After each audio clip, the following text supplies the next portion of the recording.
Salah satu alasan untuk pemakzulan adalah perbuatan tercela. Perbuatan tercela. Jadi bukan hanya tindak pidana korupsi, kemudian kan ada pengkhianatan kepada negara, tapi juga perbuatan tercela, Ibu dan Bapak sekalian. Nah, perbuatan tercela ini kalau kita lihat modelnya di Amerika Serikat, ini yang namanya misdemeanor. Jadi yang kecil-kecil. Kenapa perbuatan tercela masuk? Logikanya adalah persis seperti hal-hal yang sekarang ini kita hadapi. Nggak perlu jadi koruptor, jangan sampai ya. Nggak perlu jadi pelaku kekerasan, tapi begitu dia sudah adabnya, tindak tanduknya, pikirannya sudah tidak lagi sesuai dengan syarat seorang presiden atau wakil presiden dan janji dan sumpah jabatannya, dia bisa kena pasal pemakzulan.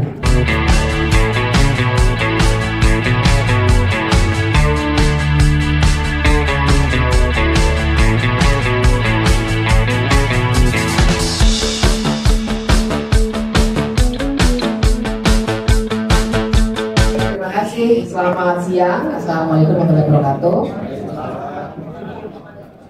Menjawab pertanyaan Mas Lukas tadi, saya kira ada 4 hal yang ingin saya bicarakan ya. Yang pertama aspek hukumnya Fufu Fafa, kedua aspek hukumnya bapaknya, dan yang ketiga nanti saya kasih kerangka sedikit soal negara hukum, dan yang keempat nanti saya kasih yang agak di luar hukum tapi membuat kita agak kesulitan bergerak.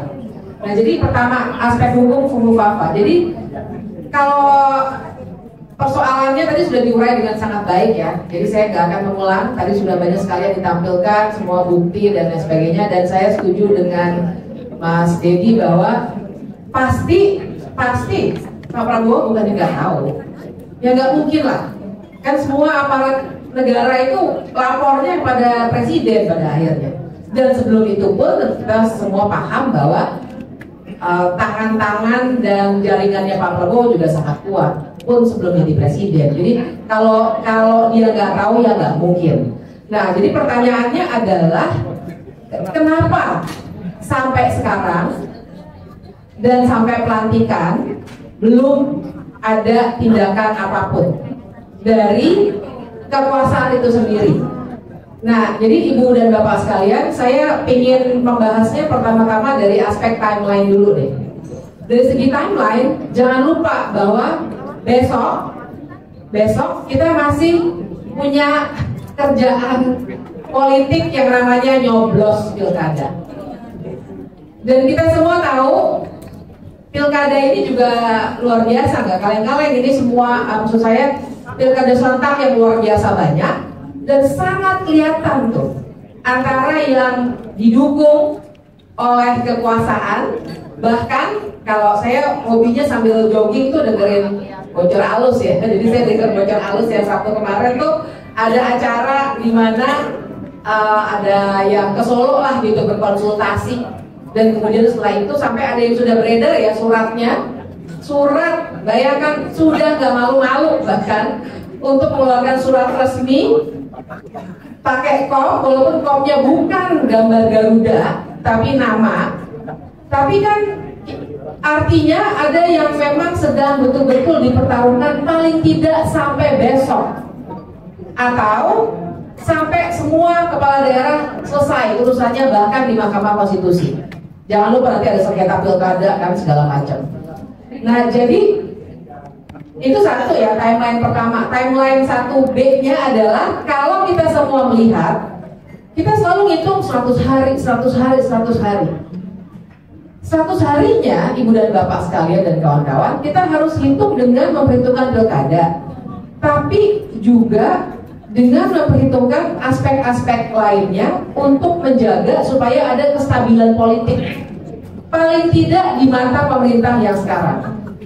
Kestabilan politik ini kelihatan sekali mau dijaga dengan rapi. Kita tahu sekarang ada kantor komunikasi presiden yang lebih rapi dengan segala macam ininya ya, jajarannya kita semua tahu, banyak kawan-kawan kita juga di situ. Jadi ingin dijaga betul, dan teman-teman dan Ibu Bapak ingat bahwa ada laporan juga bahwa ada permintaan misalnya kepada Komnas HAM, paling tidak itulah yang didetakkan oleh Tempo, meminta supaya kasusnya Cak Munir itu jangan diapa-apain dulu paling tidak sampai 100 hari. Jadi mau dijaga betul kestabilan politik dalam tanda kutip. Nah, jadi itu yang harus kita baca untuk menjawab pertanyaan, apakah nanti akan ada sesuatu setelah 100 hari? Itu satu ya, pertanyaan pertama. Pertanyaan keduanya adalah, sesuatu itu apa? Nah, jadi yang dipaparkan oleh Mas Roy tadi, sebenarnya saya mau bilang, kita jangan berharap sama pidana, Mas Lukas.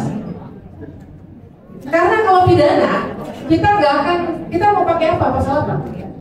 Penghinaan presiden.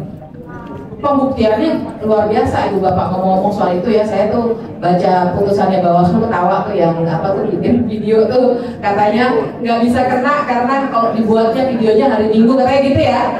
Artinya presidennya lagi nggak jadi presiden. Saya bilang sama teman-teman saya, kalau gitu kita hina-hina aja yuk. Kasarnya gitu ya, kita hina-hina aja yuk, pasal penghinaan presiden nggak bisa kena ke kita kalau hari Minggu, karena hari Minggu dia bukan presiden. Maksudnya itu logikanya ngaco ya. Tentunya saya nggak menyuruh orang menghina presiden, tapi logika itu kan ngaco gitu. Jadi itu ya, Ibu dan Bapak, saya agak melenceng dikit karena saya kesel lihat putusan itu. Nah tapi begini, saya begini. Jadi pasal pidana menurut saya akan sangat susah untuk kita masukkan. Pasal penghinaan presiden nanti kita harus berdebat di persoalan teknisnya. Tapi ada satu sebenarnya yang membutuhkan proses politik, jadi dia hukum dan politik berkelindan, yaitu pasal pemakzulan. Pasal pemakzulan, Ibu dan Bapak, saya sebenarnya ada satu bahan lama yang tadi saya screenshot aja, nggak usah dibagi, nggak apa-apa. Saya bacakan aja ya pasalnya ya.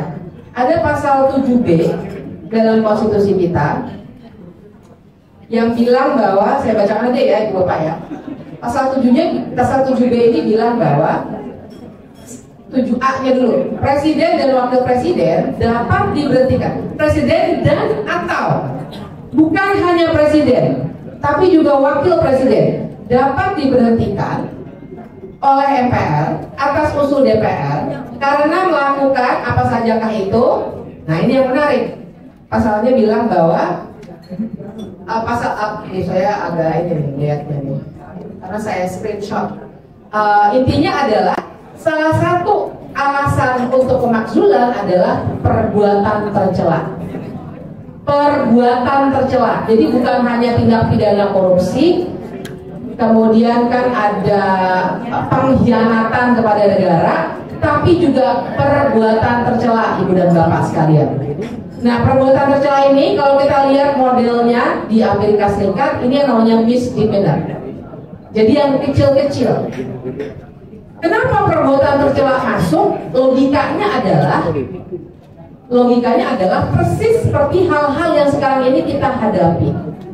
Nggak perlu jadi koruptor, jangan sampai lah ya. Nggak perlu jadi pelaku kekerasan, tapi begitu dia sudah adabnya, tindak tanduknya, pikirannya sudah tidak lagi sesuai dengan syarat seorang presiden atau wakil presiden dan janji dan sumpah jabatannya, dia bisa kena pasal pemakzulan. Nah, jadi kalau saya sih menyarankan ke situ ketimbang pasal-pasal pidana. Karena kalau pasal pidana nanti kita akan ribet lagi dengan persoalan-persoalan teknisnya, terutama ini adalah pejabat negara. Dan Bapak tahu kalau pejabat negara itu artinya juga secara pelaporannya misalnya ke polisi, misalnya polisi ya, kalau pasal biasa penghinaan presiden atau undang-undang ITE dan lain sebagainya, kita kan mau lapor ke polisi. Biasanya kita pakai aja kasusnya Haris dan Fathia karena semua orang kayaknya tahu. Haris dan Fathia maupun Pak Luhut dua-duanya melapor ke polisi. Tapi mana yang diproses? Laporannya Pak Luhut lah. Jadi bisa diduga kalau kita melapor dengan undang-undang ITE atau undang-undang KUHP, kita nggak akan direken, Ibu dan Bapak sekalian. Perlu saya ingatkan, bahkan nih ya, Fofa bisa naik, itu kan juga sebenarnya melanggar undang-undang tentang penyelenggara negara yang bersih dan bebas KKN. Sebenarnya. Nah, waktu itu ada kawan yang melapor. Ditindaklanjuti atau tidak oleh aparat negara? Tidak. Jadi lebih baik kita berfokus pada aspek politik dari kasus perbuatan tercela ini. Dan sedikit saya kasih referensi buat contoh ya. Di Amerika Serikat, misdemeanor itu ya, itu luas banget memang. Bill Gates, nah ibu dan bapak tahu Bill Gates, ingat ya Bill Gates ya. Kasusnya kan sebenarnya ini ya, kekerasan seksual, cabul, tindakan cabul ya kan. Monica Lewinsky, pasti masih ingat. Kok Bill Gates sih? Bill Gates kan maksud saya sama-sama Bill soalnya. Sorry. Maksud saya tentu saja Bill Clinton. Ada ya. Bill Clinton kasusnya adalah tindakan cabul dengan Monica Lewinsky. Tapi waktu dia diupayakan untuk dimakzulkan, tapi gagal ya, ibu dan bapak. Yang dipersoalkan adalah kebohongannya kepada publik. Karena dia ngaku di hadapan publik bahwa saya tidak melakukan itu. Belakangan terbukti. Wah, jadi itu legal battle-nya luar biasa. Saya sendiri mengikuti karena itu menarik sekali. Karena dia pakai, ya di mana-mana kayaknya politisi sama ya. Kalau ada aspek hukum tuh belok-beloknya banyak sekali gitu. Nah, jadi waktu itu yang dia dipakai bukan tindakan cabulnya Bill Clinton itu sendiri terhadap atau kebalik Monica Lewinsky, tapi kebohongan dari Bill Clinton bahwa dia tidak pernah melakukan tindakan cabul itu. Nah, itu satu ya, Bu Fafa. Yang kedua, PR dari Mas Lukas adalah bapaknya.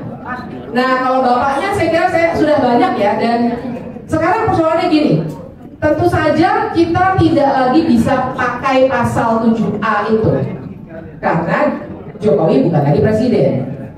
Nah, tapi saya harus bilang kalau dia sudah tidak lagi jadi presiden, maka sesungguhnya hukum pidana maupun perdata bisa berlaku terhadap seseorang siapapun dia. Ibu dan Bapak jangan pernah lupa bahwa Soeharto sebenarnya perdata dia satu kalah, Yayasan Super Semar satu kalah. Pidananya sebenarnya jalan, tapi di stop waktu itu oleh Jaksa Agung. Nah, jadi ada kunci di situ Jaksa Agung. Tapi jangan lupa bagaimana kita bisa membongkar kelindahan ini, karena Jaksa Agung adalah anggota kabinet, dipilihnya oleh presiden yang baru tentu saja. Nah, jadi ini mungkin barangkali sesuatu aspek politik yang nanti oleh para narasumber yang lain bisa digali lebih lanjut. Nah, sorry saya kelupaan. Untuk Fufu Fafa tadi tantangannya adalah prosedur. Karena tadi 7A ya alasannya perbuatan tercela. Prosedurnya adalah DPR harus bersepakat dulu 8 fraksinya untuk bilang bahwa ini ada pelanggaran konstitusi. Itu aja udah menantang Pak. Nanti Bang Deddy saya kira harus mengulasnya ini. Sangat-sangat menantang pasti. Kalau DPR sudah setuju, DPR harus mengirimkannya ke Mahkamah Konstitusi. Mahkamah Konstitusi akan memeriksa secara hukum. Kalau terbukti, nah mungkin nanti Mas Roy bisa dipanggil oleh Mahkamah Konstitusi. Maka Mahkamah Konstitusi akan ngirim balik ke DPR. Kemudian DPR bikin sidang MPR. Berarti DPR-nya sekarang plus DPD 2/3 harus setuju untuk memakzulkan. Nah, jadi tantangan politiknya luar biasa besar. Tapi saya taruh aja dulu di atas meja, nanti kita diskusikan. Karena menurut saya barangkali ini juga sesuatu yang harus kita olah, bukan hanya politik formal. Tapi maksud saya poin yang berikutnya, persoalan kita adalah jangan sampai kesalahan-kesalahan baik oleh Fufu Fafa maupun oleh bapaknya itu kita diamkan dalam konteks negara hukum. Masalahnya adalah Ibu dan Bapak, ini akan jadi presiden. Sekarang saja bahwa Soeharto belum pernah diadili secara pidana dijadikan referensi secara salah, seakan-akan presiden kebal hukum. Padahal tadi makanya saya ingatkan, sebenarnya udah mulai, cuma di stop secara politik. Nah, yang saya khawatirkan kalau kita bahkan tidak memulainya, yang akan terjadi adalah bangsa ini akan selalu mengingat bahwa kekuasaan tidak bisa dicek. Dan ini bahaya buat kita ke depannya. Dan yang terakhir tadi saya poin terakhir gini, masalahnya adalah kalau Milan Kundera sering banget sudah dikutip ya, udah agak-agak ini ya, udah agak terlalu pasaran dan kali dikutip, tapi tetap relevan. Perjuangan melawan kekuasaan adalah perjuangan melawan hukum. Nah, yang saya khawatirkan Ibu dan Bapak sekalian, secara hukum sulit, secara politik nampaknya makanan lebih menarik daripada omongan. Ya sudah lah, nggak apa-apa. Untuk yang tertarik makanan nggak apa-apa.